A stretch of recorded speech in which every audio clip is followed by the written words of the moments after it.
नमस्कार मित्रांनो, माझा मित्र प्रसाद. आम्ही चाललोय आता कोंडेश्वर ह्या देवस्थानाकडे आणि तुम्हाला प्रॉपर तिकडचं दर्शन घेणार आहोत. आम्ही दाखवू डिटेलमध्ये निसर्गरम्य वातावरण. आम्ही चाललोय आता. किती वाजले? आता 5:30 वाजले. 5:30 वाजले ना? ओके, 5:30 वाजले. तुम्हाला दाखवू. लेट्स खूप गो. निसर्गरम्य असं वातावरण आहे, ते तुम्ही पहा, तुम्हालाही आवडेल. नक्कीच. नाही पोचलोच नाही.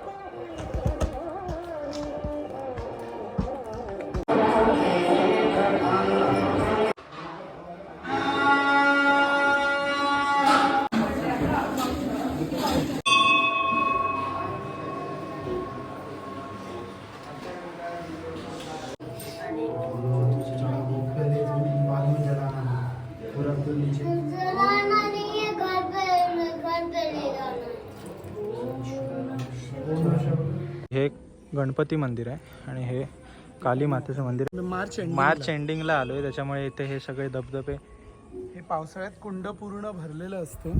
पूर्ण भरलेलं असतं. हो, फुल एकदम. तुला इथे दर्शनाला येऊच शकत नाही, तू एवढं भरलेलं असतं. पण हे आता पूर्ण आटलंय, इथे जाऊच देत नाही, पोलीस बंदी करतात. हे मंदिर आहे. पहिले तर माझ्या लहानपणी आठवतंय ना, आम्ही यायचो इथे ना, त्यावेळी आई बाबा हा खूप जुना रहिवासी आहे इकडचा. त्याच्यामुळे याच्याकडनं डिटेल्स नक्कीच भेटतील आपल्याला. खूप छान मंदिर आहे. आपण निसर्गरम्य अशा कोंडेश्वर या परिसरात आलेलो आहोत. बघू शकता, हा पूर्ण सीन आहे. हाय. तर तुम्ही पाहू शकता सिनेरी. बोल. खूप निसर्गरम्य असा हा परिसर आहे. इकडे दाखव. तुम्ही समोर पाहू शकता आपला जो हाजी मलंगचा डोंगर म्हणतात. हा हाजी मलंगचा डोंगर आहे. खूप छान असं वाटतं इथे. खूप मस्त हवा सुटली आहे. सो आपले ब्लॉग खूप कमी येत आहेत. इनॅक्टिव्ह आहे मी, तर मी परत ॲक्टिव्ह होण्याचा प्रयत्न करेन आपल्या ब्लॉग चॅनलवर.